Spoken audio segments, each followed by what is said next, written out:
So we're hanging out with Mike Abney from Nitrous Express. You know, we talk about nitrous. There are so many people in the space, but only a few guys, when you go to the track, are really doing it right.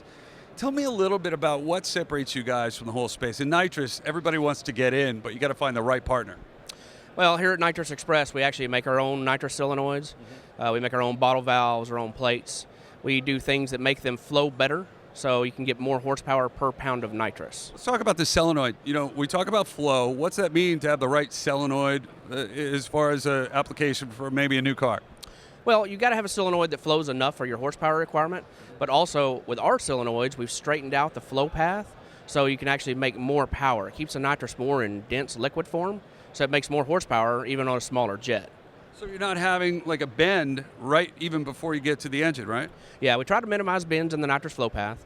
We also make our solenoids out of billet aluminum, so they're lighter weight. They have a carbon fiber cap, so they also reduce the weight, and they look really cool. So let's talk about this. Here's one of the things I noticed, the Lightning 500 bottle valve, and there are some differences in this type of bottle valve from others. What makes this great? Well, we started from a blank sheet of paper when we did the Lightning 500 bottle valve.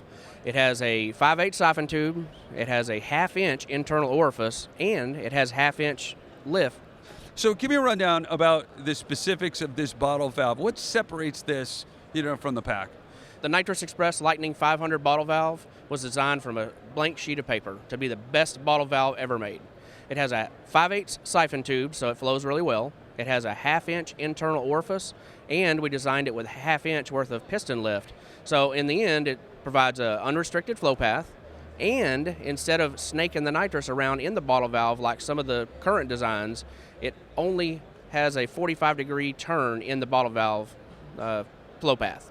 So this bottle valve, you can change it out, and it will make more horsepower even without changing the jets.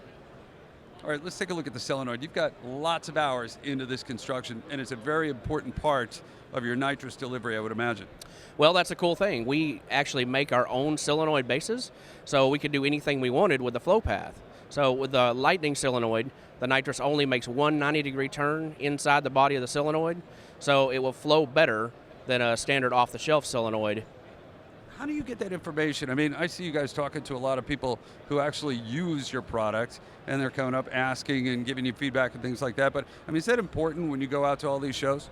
Well, it is important talking to racers and whatnot, but how we make this solenoid, flow bench and dyno, flow bench and dyno. We go back and forth, and we've done a bunch of different iterations of this. Ultimately, we come out with whichever one tests the best, then we go into production with that and do a lot of dyno testing. Based on customer feedback and whatnot, we end up with the best product available. You know, another thing I like about Nitrous Express, you guys are here, Wichita Falls, right? Yep, Wichita Falls, Texas. And if I call you at Wichita Falls, Texas, I'm going to reach who? You'll reach one of our tech guys. One of those tech guys will have driven their nitrous-equipped vehicle in this morning, so you'll reach an experienced person that can help you and give you a first-hand experienced tech help. That's the thing I like about that. Everybody drives what they build at Nitrous Express. You want more information on that? Do check them out at nitrousexpress.com.